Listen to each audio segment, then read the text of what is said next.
지난 6주간 동안에 코로나의 상황 속에서 어떻게 우리가 성도로서 바른 신학 위에서 신앙생활을 할 것이냐 하는 부분을 놓고 신학적 정립을 위해서 제가 몇 가지 주제로 말씀을 드렸습니다. 이제 그 말씀을 마치고 다시 원래 사도행전 강해로 이어서 갈 텐데, 지난 6주 전에 이제 사도행전 강해를 마친 것이 제 1차 선교 여행을 하고 돌아온 때까지였습니다. 이제 오늘부터는 제 2차 선교 여행에 관해서 같이 생각을 해보려고 하는데, 이 사도행전의 제 2차 선교 여행은 15장 36절부터 시작이 됩니다. 그래서 18장 22절까지가 제2차 선교 여행 시에 있었던 일들을 기록해 놓고 있습니다. 사도 바울과 바나바가 1차 선교 여행을 마치고 파송받았던 수리아의 안디옥 교회로 돌아와서 성도들 앞에서 보고를 하고 잠시 쉽니다. 그리고는 다시 바울이 바나바에게 제안을 합니다. 우리 전에 갔던 곳에 한 번 더 둘러봅시다 해서 바나바도 좋다 해서 이제 출발을 하려고 하는데, 그때 1차 선교 여행 때 함께 동행하다가 중간에 돌아오게 되었던 마가가 있는데, 그 마가에 대한 동행 여부를 놓고 바울과 바나바가 다투게 됩니다. 바나바는 마가를 이번에도 또 데리고 갑시다 이렇게 이야기한 반면, 바울은 그거 좋아 보이지 않습니다 해서 의견이 일치가 되지 못하여, 그래서 할 수 없이 나누어지게 됩니다. 그래서 바나바는 마가를 데리고 구브로라고 하는 그들이 1차 선교여행 때 처음 갔던 그곳으로 갑니다. 그리고는 이 이제 바나바에 대한 이야기는 기록에 나오지 않습니다. 바울은 바나바가 없어지니까 다음 사람으로 함께 팀을 이룰 실라를 택합니다. 그리고는 그 실라를 데리고 이제 다니기 시작하는데, 제2차 선교 여행 때부터는 이렇게 바울을 중심으로 한 사역들이 소개가 되고 있습니다. 그래서 이 바울이 실라를 데리고 이제 2차 선교 여행을 하게 되어지는데, 어떻게 시작이 되어지는지 잠시 지도를 보고 제가 설명을 드리도록 하겠습니다. 글씨가 잘 보일지 모르겠습니다. 잘 보이시나요? 예. 제일 오른쪽에 보면 안디옥이라고 되어 있죠. 여기가 파송한 곳입니다. 안디옥 교회. 거기에서 1차 선교 여행 때에는 그 밑에 보시면 바다 지중해에 구브로라고 하는 섬이 있는데, 그쪽으로 배를 타고 가서 소아시아 쪽으로 올라와서 소아시아에서 활동을 하는 것이 1차 선교 여행입니다. 그런데 2차 선교 여행 때는 배를 타지 않고 육로로, 안디옥에서 보시면 위에 빨간 거로 화살 표시가 되어 있죠. 길리기아라고 하는 화살 표시, 이렇게 육로로 가게 됩니다. 그래서 길리기아 쪽으로, 그리고 루스드라와 더베 1차 선교여행 때 돌아다녔던 곳, 그런 데를 지나가면서 교회들을 방문하여 그들을 다시 견고하게 세워줍니다. 그리고 쭉 화살표를 또 가다 보면은 드로아라고 하는 곳이 있죠. 저 끝에 지금 화살표 가고 있죠. 거기 드로아. 이 드로아에서 계속 지금 사도 바울 일행은 이 소아시아 쪽을 선교를 하길 원해서, 그 드로아에서 오른쪽으로 위쪽을 보면 비두니아라고 하는 곳이 있습니다. 비두니아와 본도라고 하는, 여기로 돌아가서 복음을 전하려고 생각을 했는데, 그때에 환상을 보게 되어집니다. 드로아에서 환상을 보는데, 마게도냐 사람 한 사람이 손짓을 하면서 우리에게로 건너와서 우리를 도와주시오 이렇게 하는 환상을 보게 된 것입니다. 그래서 이 드로아에서 사도 바울은 이것이 성령의 인도하심인 것을 직감을 하고, 순종을 합니다. 지금 마게도냐에 복음을 전할 필요가 있구나. 우리가 마게도냐에서 복음을 전하도록 성령이 인도하시는구나. 이렇게 깨닫게 되어져서 마게도냐로 가는데, 마게도냐라고 하면은 왼쪽 쭉 끝에 보시게 되면 마게도냐라고 써 있습니다. 거기에 있죠. 이 마게도냐는 이 대륙 전체를 말하는 거예요. 대륙 전체를 말하는데, 거기에서 처음으로 드로아에서 가게 된 것이 빌립보라고 하는 곳입니다. 이 드로아에서 화살표를 다시 보십시오. 드로아에서 배를 타고 사모드라게라고 하는 곳으로 가서 그 다음날 네아폴리를 들립니다. 그리고 네아폴리에서 이제 빌립보로 가게 되어집니다. 이 빌립보는 이 마게도냐 지방의 첫 성이면서 로마의 식민지였다고 성경이 우리에게 알려주고 있습니다. 이 빌립보에서 일어난 일을 오늘 우리가 같이 생각을 해 보려고 하는 것인데요. 빌립보에 도달을 해서 며칠을 유하합니다. 그리고는 안식일을 맞이하게 돼요. 사도 바울 일행이 안식일이 되면 언제나 어디에서나 하듯이 회당을 찾습니다. 그런데 이 빌립보에는 회당이 없었어요. 유대인 남자 10명이면 회당을 세울 수가 있는데, 회당이 없는 것으로 보아서 유대인 남자 10명이 없을 만큼 유대교가 없었던 상태이든지, 아니면 혹 있었다 할지라도 당시 로마의 속국이었기 때문에 로마 정부에서 회당 짓는 것을 허용하지 않았든지, 아무튼 회당이 없었어요. 회당이 없게 되어지면 소수의 유대인들은 그 상황에서도 어떻게 해서든지 모이려고 합니다. 그래서 소위 말하는 기도처라고 하는 것이 생겨나게 되어지는데, 주로 강가 같은 곳에 335 모여서 어떻게 해서든지 자기들의 신앙의 정체성을 유지하려고 합니다. 그래서 바울 일행이 혹시 그런 기도처가 있는가 하여서 13절을 보시게 되면, 안식일에 우리가 기도할 곳이 있을까 하여 문 밖 강가에 나가, 이렇게 돼 있죠. 이것은 자기들이 기도할 곳을 찾기 위해서 문 밖 강가 어디 없을까, 이게 아니라 거기 어디에 누군가 모여있지 않을까 찾아보는 것입니다. 그리고는 그 다음 보시면 거기 앉아서 모인 여자들에게 말하는데 하는 이 말을 잘 이해할 필요가 있어요. 한국말은 자칫 이렇게 다르게 이해를 할 수가 있어요. 거기 앉아서 누가 앉았느냐, 누가 앉은 걸 말하느냐, 이게 중요한데, 거기 앉아서 모인 여자들 해서 여자들이 앉아 있다는 말인가, 아니면 바울 일행이 앉았다는 말인가, 이 중요해요. 여자들이 모여 있어요. 그러니까 기도처와 같은 그러한 개념으로 이제 모였어요. 거기에 바울이 찾아서 거기에 앉은 거예요. 그들 앞에 앉은 거예요. 그리고 말하는데 하는 것은 그들에게 말하기 시작했다. 말하는 것이 뭐 안녕하세요, 뭐 요즘 어떻게 지내, 이런 말을 했다는 게 아닙니다. 또는 뭐 여기 혹시 회당 어디 없습니까? 이런 거 물었다는 말이 아니고 복음을 전했다, 이런 뜻이에요.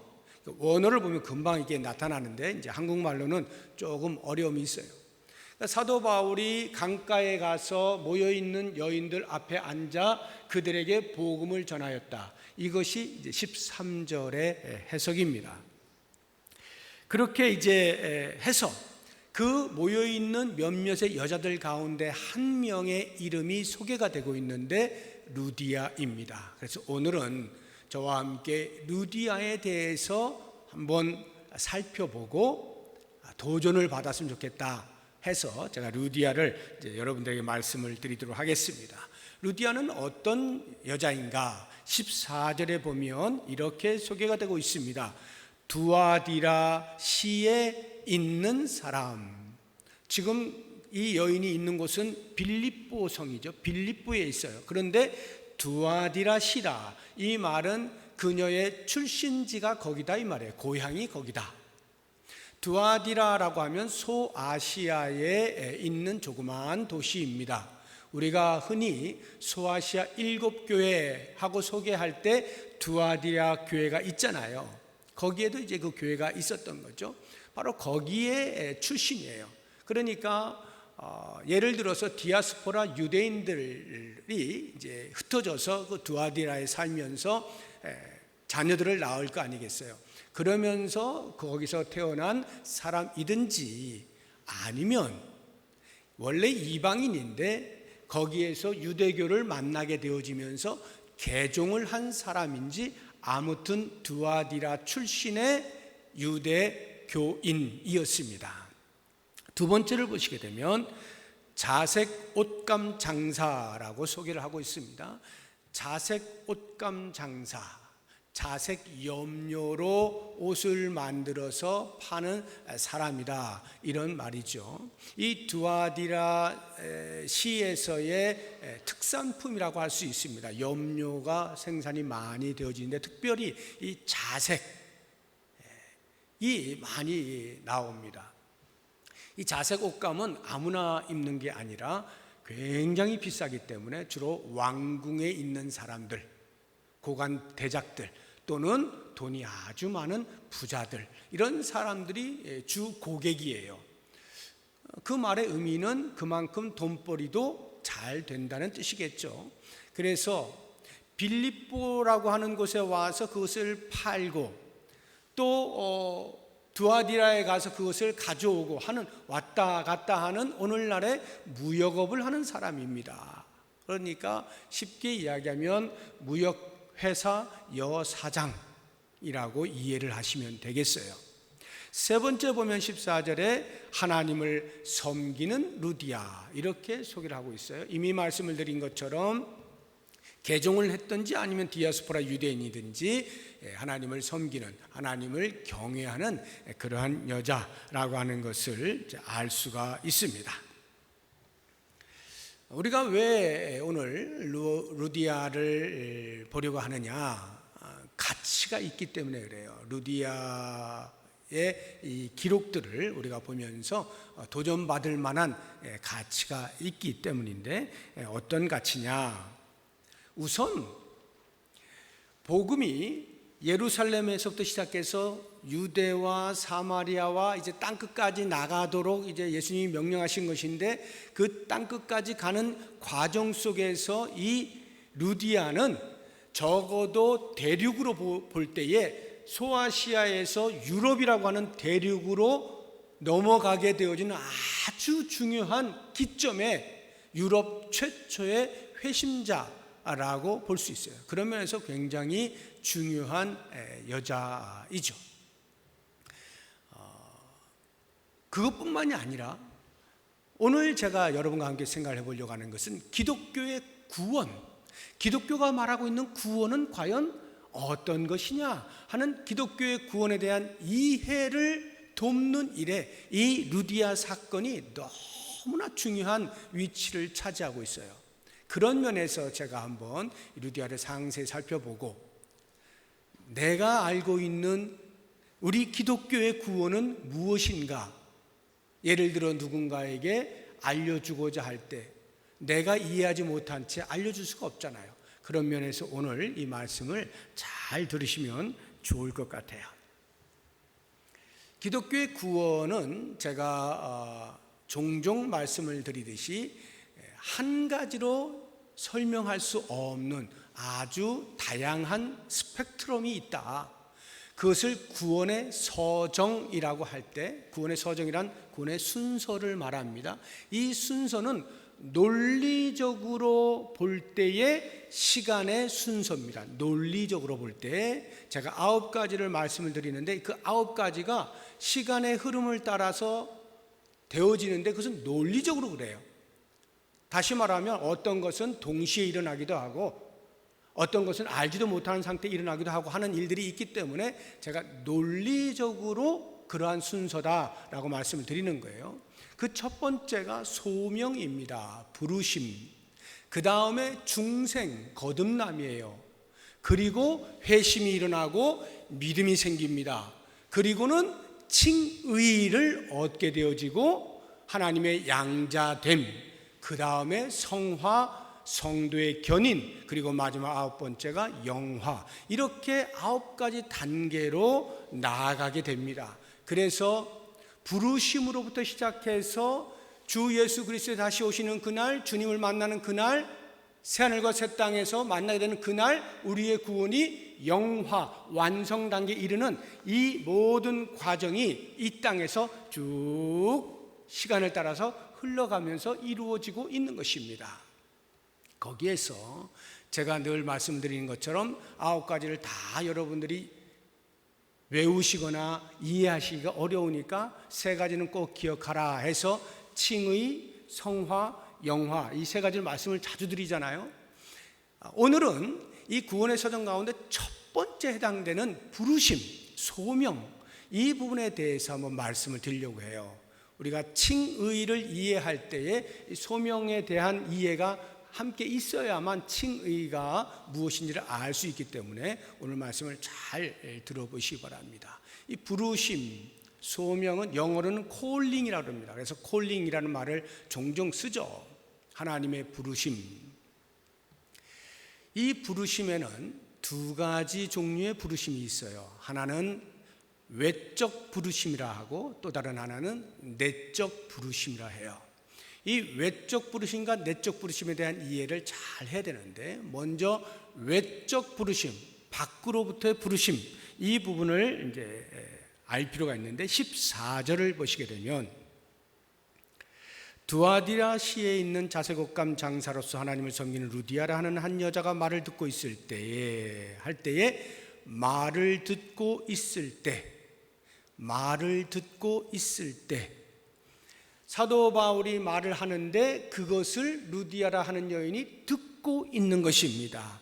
이것이 외적 부르심이에요. 복음을 듣게 하신다는 말입니다. 여기 어떤 말이에요? 당연히 복음이죠. 당연히 복음이에요. 그리스도의 말씀이에요. 우리 로마서 10장 17절 말씀 보겠습니다. 그러므로 믿음은 들음에서 나며 들음은 그리스도의 말씀으로 말미암았느니라. 듣지 않는데 믿음이 생기지 않잖아요. 그러니까 들어야 되는데 그 들음이 뭐냐? 뭘 듣냐? 그리스도의 말씀, 복음이다, 이 말입니다. 그렇다고 한다면 누군가가 복음을 들으려면 그 복음을 전해주는 사람이 있어야 될 거 아니에요. 그래서 전도자가 필요한 거예요. 이 전도자의 필요성에 대해서 아주 논리적으로 잘 말씀하고 있는 부분이 있어요. 로마서 10장 13절 14절인데요. 같이 한번 보겠습니다. 누구든지 주의 이름을 부르는 자는 구원을 받으리라. 14절 그런즉 그들이 믿지 아니하는 이를 어찌 부르리요? 듣지도 못한 이를 어찌 믿으리요? 전파하는 자가 없이 어찌 들으리요? 자, 보시면 뒤에서부터 전파하는 자가 있어야 들을 수 있다는 것이고, 들어야만 예수 그리스도를 믿을 수 있다는 것이고, 믿어야만 그리스도의 이름을 부를 수 있다는 것이고, 그렇게 그리스도의 이름을 부를 때 구원이 일어난다. 이러한 논리를 말씀하고 있습니다. 전파자가 있어야 듣는 것이고, 들어야 믿음이 생기는 것이고, 믿어야 부를 수 있는 것이고, 그 부름이 곧 구원이다, 이 말이에요. 그렇다고 하면 전도자가 얼마나 중요한지 아시겠죠? 그렇다고 해서 그 전도하는 행위가 짐으로 다가오는 것은 아닙니다. 나를 먼저 구원하시고 하나님께서 자, 지금부터 내가 너를 구원시켰으니 너도 이제 내 일을 해 하고 무거운 짐을 얹어주는 것이 아니라, 오히려 이 전도는 우리에게 마치 한 나라의 대통령이 너 저 나라 가서 나를 대변해 하고 대사로 보낸 것 같은 그러한 개념의 특권입니다. 전도는 특권이고 곧 우리의 행복이에요. 이 부분에 대해서 로마서 10장 15절이 이렇게 말씀하고 있습니다. 보내심을 받지 아니하였으면 어찌 전파하리요? 기록된 바 아름답도다 좋은 소식을 전하는 자들의 발이여함과 같으니라. 보내심을 받은 거예요. 하나님께로부터 우리가 보내심을 받았기 때문에, 다시 말해서 우리를 선택하여서 너 여기 가서 나를 대신하여 하나님 나라를 소개해라, 이렇게 대사로 불러주신 거예요. 그래서 우리가 복음을 전할 수 있게 된 것이고, 그것은 얼마나 좋은 것인지 아름답도다 좋은 소식을 전한 자들의 발이여, 이렇게 표현을 하고 있는 거예요. 우리의 특권이고 우리의 행복이다 하는 것입니다. 지금 10월 첫 주가 되었습니다. 이 코로나가 아니었으면 우리 10월에 가족사랑 축제가 있잖아요. 셋째 주일에 그 토요일에는 바자회를 하고, 또 주일에는 다 초청들을 해서 연합 예배를 드리지 않습니까? 그런데 지금은 그렇게 하지를 못해요. 초청할 수가 없죠. 교회로 인도해 올 수가 없습니다. 그러니까 포기하나요? 아닙니다. 교회로 인도해 오는 것은 잠깐 못할 수 있지만 복음을 전하는 것은 할 수 있는 거예요. 복음을 전하는 것은 얼마든지 여러 가지 경로를 통해서 예수가 구세주이다, 우리의 모든 죄를 사할 수 있는 유일한 길은 예수를 믿는 것이다, 복음을 전할 수가 있죠. 복음을 전하는 자는 하나님께서 우리에게 맡기신 특권이며 행복이라는 것을 꼭 기억하면서 이번 10월을 맞이하여서 주변을 살펴보아서 지금도 여전히 생명을 얻어야 할 필요가 있는 사람들에게 생명의 복음을 전하실 수 있기를 바랍니다. 이제 이 외적 부르심 말고 내적 부르심에 대한 이해를 해야 되는데, 내적 부르심이라고 하는 것은 외적 부르심이 효과가 있게 만드는 하나님의 일하심입니다.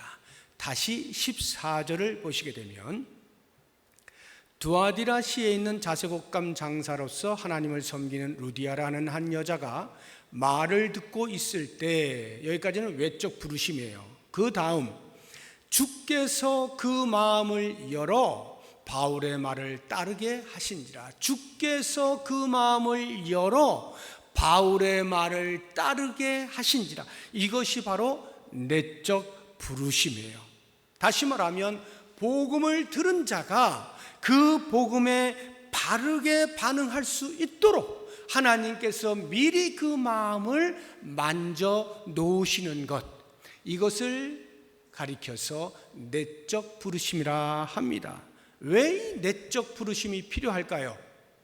인간 스스로는 복음에 바르게 반응할 능력이 없기 때문입니다. 왜 우리 스스로는 복음을 듣고 그 복음에 대하여 바르게 반응할 능력이 없는 것일까요? 죄 때문이죠. 죄로 인하여 타락한 인간에게 있어서는 더 이상 복음의 빛 앞에 바르게 반응할 수가 없어요. 사탄이 그것을 막아서고 있기 때문에 그렇습니다. 우리 고린도후서 4장 3절과 4절 봅니다. 만일 우리의 복음이 가리었으면 망하는 자들에게 가리어진 것이라. 그 중에 이 세상의 신이 믿지 아니하는 자들의 마음을 혼미하게 하여 그리스도의 영광에 복음의 광채가 비치지 못하게 함이니 그리스도는 하나님의 형상이니라. 여기 세상의 신이 아직 복음을 받아들이지 못한 사람들의 마음을 혼미하게 하는 거예요. 그래서 그리스도의 영광의 복음의 광채가 비치지 못하도록 막아서는 거예요. 그렇기 때문에 자연인으로서의 인간 스스로는 그 복음의 광채 앞에 자기 자신을 내보일 수가 없어요. 그 복음의 광채에 비추어질 수가 없게 되어 있는 거예요. 사탄의 방해로 말미암아서요. 그렇기 때문에 결국 사탄보다 더 강력한 능력을 가지신 누군가가 사탄의 방해를 제어해낼 때, 제거해낼 때, 걷어내버릴 때 비로소 복음의 광채가 그 사람에게 비추어질 수가 있게 되는 것이죠. 결국 구원은, 기독교의 구원은 철저하게 하나님의 주도적인 사역이라는 사실을 알게 되는 것입니다. 이 부분에 대해서 우리에게 명확하게 그렇다라고 알려주고 있는 성경 구절들 몇 구절을 제가 소개를 해드리도록 하겠습니다. 요한복음 6장 44절입니다. 나를 보내신 아버지께서 이끌지 아니하시면 아무도 내게 올 수 없으니 오는 그를 내가 마지막 날에 다시 살리라.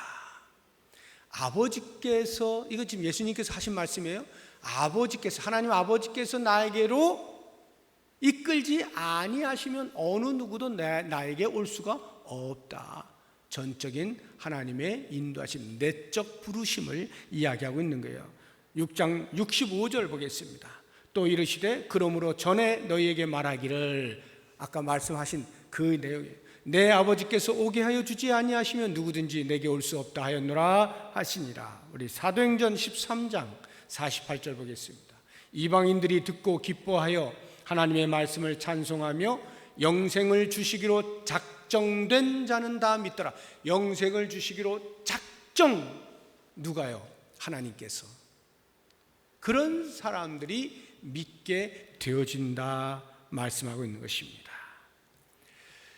이 내적 부르심에 대한 이해는 전도하는 사람들, 전도자의 태도가 어떠해야 할 것을 분명하게 가르쳐주고 있어요. 전도자의 성경 지식이나 또는 언변이나 또는 열정이 한 생명을 구원해내는 것이 아니고, 그것은 수단으로, 그리고 실제적으로는 한 생명이 구원을 얻는 일에는 전적인 하나님의 일하심이 있어야 한다는 사실, 그 사실을 알게 되어지는 전도자는 당연히 무릎을 꿇고 주님, 제가 만나는 그 사람의 마음을 만져주십시오. 제가 전하는 복음을 듣는 자의 마음을 만져주십시오. 하나님께 의탁하지 않을 수가 없는 거예요. 그러니까 아무리 많은 사람을 전도하였다 해서 그것이 하늘나라에 가서 하나님 앞에 열매가 되고 멸관이 되는 것이지, 이 땅에서 자신의 자랑거리가 되는 것은 아니에요. 내가 이런 사람이야를 말할 수 있는 것은 아닙니다. 하나님의 일하심 앞에 겸손히 내가 통로로 사용되어진 것에 감사하는 것뿐이죠. 감사하는 것뿐이에요. 나 같은 사람을 들어서 누군가의 생명을 전할 수 있도록 해주시다니 감사합니다 하는 마음만이 있을 뿐이지, 그 전도로 말미암는 결과들이 자신의 자랑거리로 공로로 삼아져서는 안 되는 것입니다. 저는 이와 같은 외적인 부르심과 내적인 부르심을 통하여서 한 영혼을 구원한다 할 때 그 구원함에 해당된 사람이 지금 루디아잖아요. 루디아가 예수 그리스도를 알게 되어진 것이죠. 참 복음 앞에 서게 된 거예요. 하나님만 알고 하나님만 경외했던 루디아가 진정으로 죄사함의 은혜가 어디에서부터 오는지, 구세주가 누구이신지를 정확히 알게 되어진 놀라운 일이 일어나게 돼요. 그런데 더 놀라운 것은 오늘 우리가 생각해 보려고 하는 것이, 이 루디아가 그렇게 회심을 하고 나서 그리스도를 영접하고 나서 과연 어떻게 변화가 되어지는지 짧은 성경 구절 가운데서 우리가 한번 살펴보려고 하는 것입니다. 15절에 보면 이렇게 표현이 되어 있어요.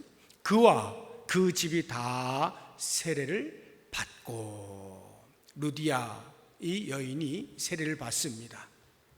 세례라고 하는 것은 나는 예수님을 믿는 사람입니다, 이 자신의 신앙 고백을 많은 사람들 앞에서 외적으로 공포하는 거죠. 선언하는 거예요. 고백하는 것입니다. 그러니까 자기 혼자 믿고 많은 것이 아니라 모든 사람에게 드러내는 거예요. 나 예수 믿는 사람이요, 이렇게 드러내는 게 세례예요.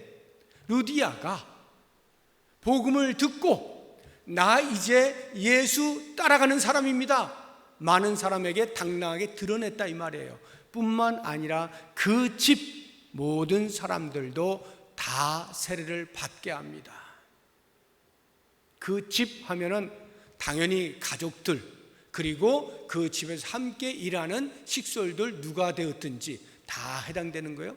그 사람들 그냥 저절로 루디아가 세례받으면 다 그냥 세례받나요? 아니죠. 한 사람 한 사람 하나님의 은혜가 임해야 되는데 이 루디아가 그 일에 있어서 복음을 전하는 통로가 된 거예요. 그 집 사람들에게도 나와 같은 은혜가 있기를 소망하고 그들에게도 그 진리의 말씀을 소개하고 함께 구원에 이르게 된 것입니다. 이게 기독교 구원이 얼마나 놀라운 가치를 갖는가를 깨달은 자가 보이는 정상적인 반응이죠.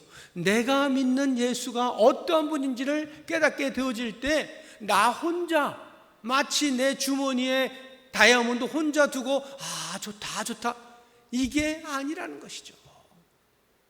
모두에게 드러내고 모두에게 그 놀라운 소식을 전하는 것이 정상적인 반응인데 루디아가 바로 그와 같은 삶을 산 것이에요.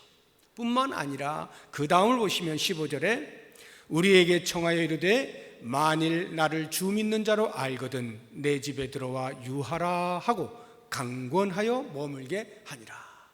선교팀을 자기 집으로 초청하여 영접을 한 것입니다. 인사치레가 아니고요, 진심을 담아서 강권한다는 말은 반드시 그렇게 해줘야 되겠습니다. 내가 견딜 수가 없습니다. 너무나 감사합니다. 어떻게든지 제가 감사를 표현하고 싶습니다. 이 선교팀이 어디 마땅히 머물 곳이 없잖아요. 그런데 이렇게 제공을 해주니까 얼마나 감사해요. 루디아가 그것을 본 거죠. 이 사람들에게 필요한 것이 무엇일까? 내가 받은 이 은혜에 대하여 어떻게 보답할까를 그 사람들의 필요를 살펴서 제공을 하는 것이고 자기가 그것을 할 수 있는 그것으로 영접을 하고 있는 모습을 볼 수가 있는 것입니다. 최고의 가치를 알게 해주고 얻게 해준 그 사람에게 최고의 감사를 표현하는 것 당연한 것 아니겠습니까? 누군가가 나에게 복음을 전했다는 것은 그 사람이 나에게 최고의 가치를 알게 해준 거예요. 당연히 그 사람에 대한 감사의 마음이 평생에 있을 수밖에 없는 거예요. 내가 누군가에게 복음을 전하였을 때 나로 말미암아 예수를 알게 되어진 그 사람은 평생토록 나에 대하여 감사의 마음을 갖게 되어지는 것이에요. 이것은 너무나 지극히 당연한 반응들이다 하는 것입니다. 마지막 세 번째로 이 루디아의 변화는 자신의 집을 선교센터로 활용하도록 제공했다는 데 있습니다. 오늘 본문에는 나와 있지 않습니다만 16장 40절을 보시게 되면 두 사람이 옥에서 나와, 이 두 사람은 바울과 실라예요. 감옥에 갇히는 일이 있어요. 이제 다음 주에 볼 텐데 감옥에 갇혔다가 나오게 되었어요. 그때에 루디아의 집에 들어가서 형제들을 만나보고 위로하고 가니라. 루디아의 집에 들어갔더니 형제들이 있어요. 무슨 말일까요? 이미 루디아는 자기 집을 그리스도인들이 모여서 함께 생활할 수 있는 공간으로 제공을 했다는 것을 알 수가 있어요.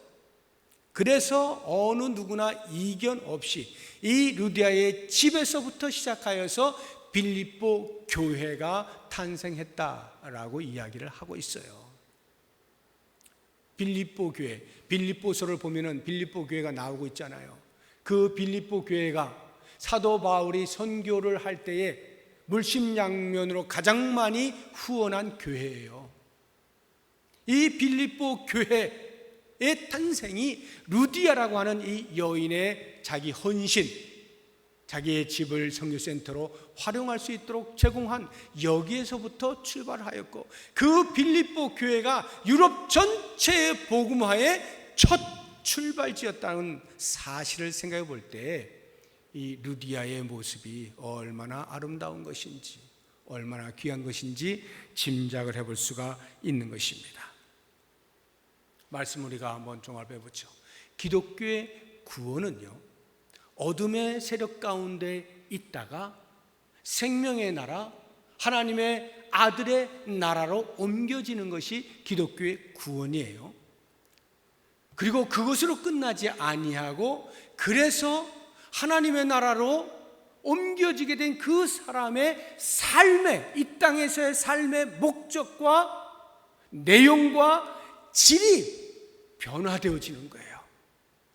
이 세상에서 어떻게 살까가 아니라 이제는 저 하늘나라를 바라보면서 목적이 달라지고 삶의 질이 달라지면서 그가 가지고 있는 것으로 주를 위하여 마음껏 사용하고 있는 이러한 모습, 이게 기독교의 구원입니다. 그렇다고 한다면 과연 나는 예수를 믿는 사람으로서, 예수를 믿게 되어진 사람으로서, 하나님 나라에 들어온 시민권자로서 과연 이 땅을 사는 동안에 나의 삶의 목적이 바뀌었는가? 내 삶의 목적이 이 땅이 아니라 하늘나라로 바뀌었는가? 그리고 내 삶의 질이 계속해서 개선되고 있는가? 변화되고 있는가?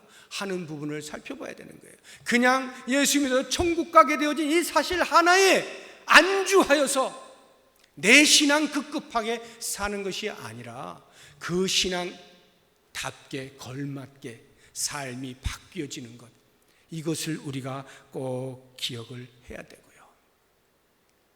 한 가지 더 우리가 이 시간에 도전을 받겠다고 한다면, 사도 바울과 같은 위대한 선교사가 탄생하기까지에는 아나니아라고 하는 사람의 복음을 전하는 일이 필요했고, 루디아라고 하는 위대한 유럽 최초의 회심자이면서 유럽 전체의 복음화의 기틀을 마련한 그 루디아를 위하여 바울이라고 하는 사람이 있었다고 할 때, 과연 나는 아나니아인가 바울인가 루디아인가 생각해 보시면서 복음을 전하는 자로서의 사명, 또는 그 복음으로 말미암아 변화되어져서 하나님 나라에 기여하는 사람으로서의 사명 잘 감당해낼 수 있는 우리들이 될 수 있기를 주의 이름으로 부탁드립니다. 기도하겠습니다. 하나님 아버지,